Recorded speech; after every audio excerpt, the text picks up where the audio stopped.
Gondola yourself down the river of wisdom. It's Toltec time.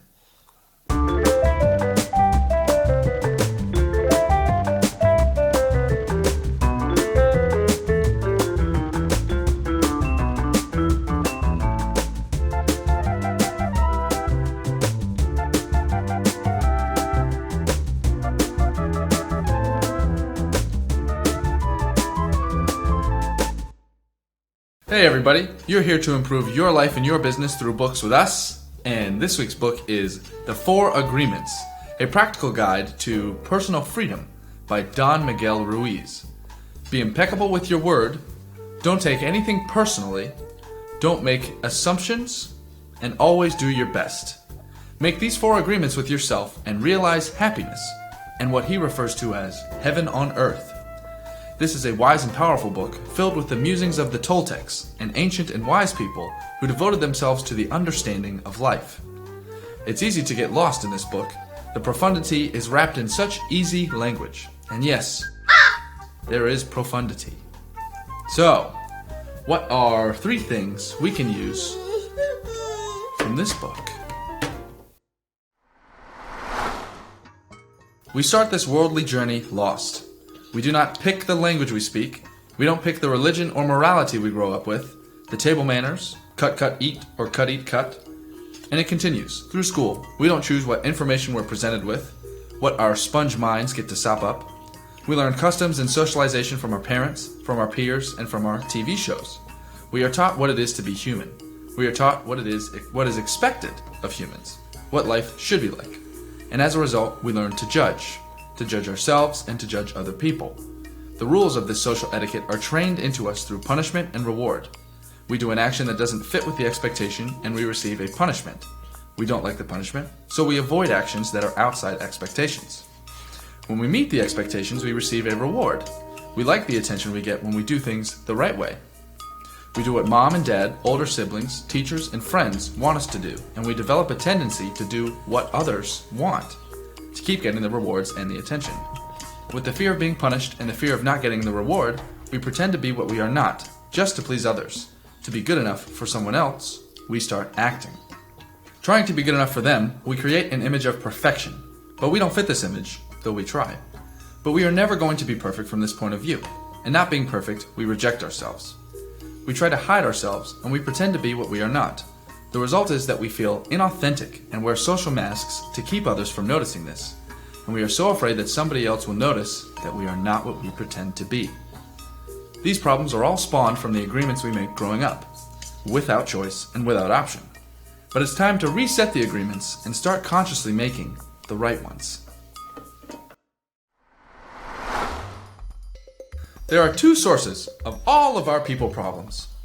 What would go through your head if I saw you on the street and I said, "You are stupid"? There are 2 ways to think about this. What am I really saying, and what is its impact on you?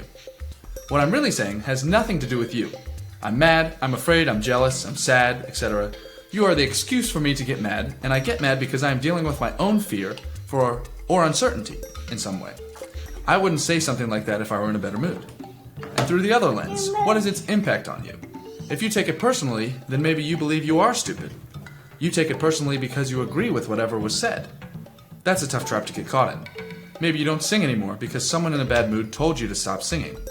Now you have a built-in inhibition that directly affects how you feel about a certain aspect of your personality or behavior because you took what someone said personally that you shouldn't have.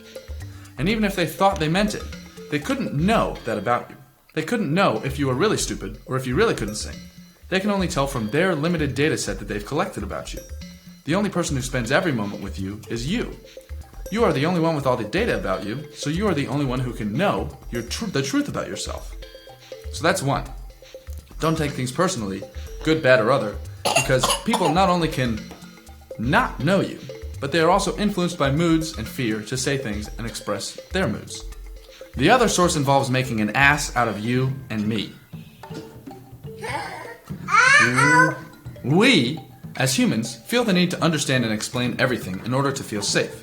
And it's not important if the answer is correct. Just the answer itself is necessary. Thus, mass assumption. If others tell us something, we make assumptions. If they don't tell us something, we make assumptions. If we hear something we don't understand, we make assumptions for what it means. And the worst part is our assumptions become our truths. We believe our assumptions despite the fact that they are speculations. We paint a whole picture of who someone is, how they feel about us, and what is meant by their ambiguous comment, brush-stroking our painting with assumption after assumption. The author says, whenever we make assumptions, we are asking for problems. We make an assumption, we misunderstand, we take it personally, and we end up creating a whole big unnecessary drama. All the sadness and drama you have lived in your life was rooted in making assumptions and taking things personally. End quote. Take action, do your best, and repeat. Take Forrest Gump, for example. He didn't have great ideas, but he took action.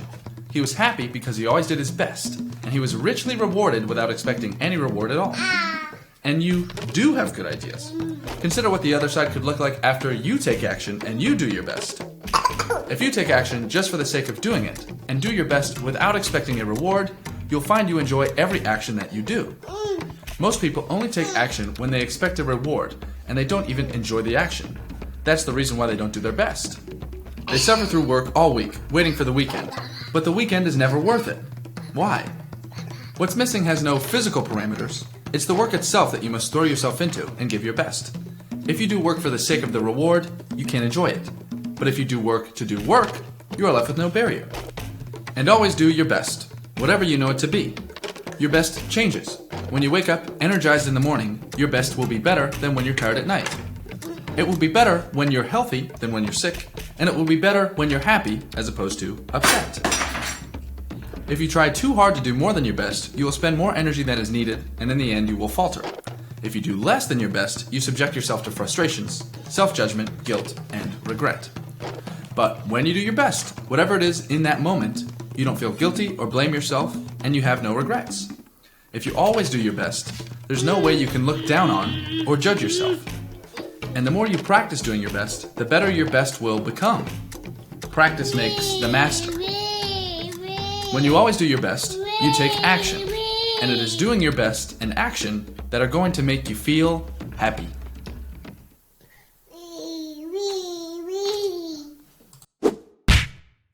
So, to recap, reset all the agreements that were made for you and make some new good ones.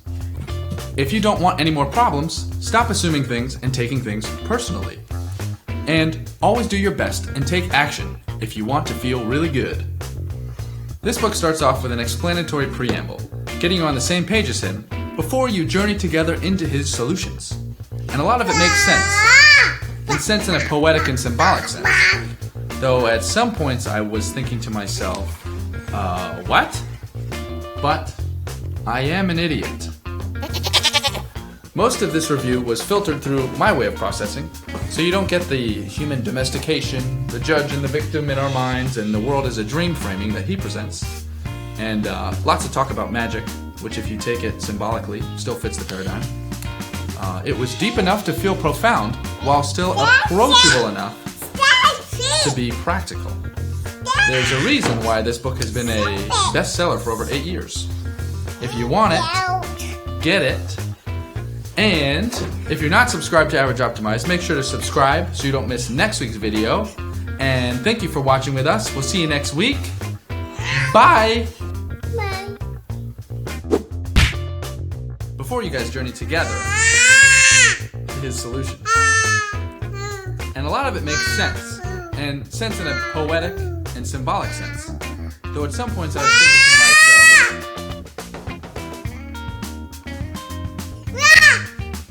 Maddie, don't yell please.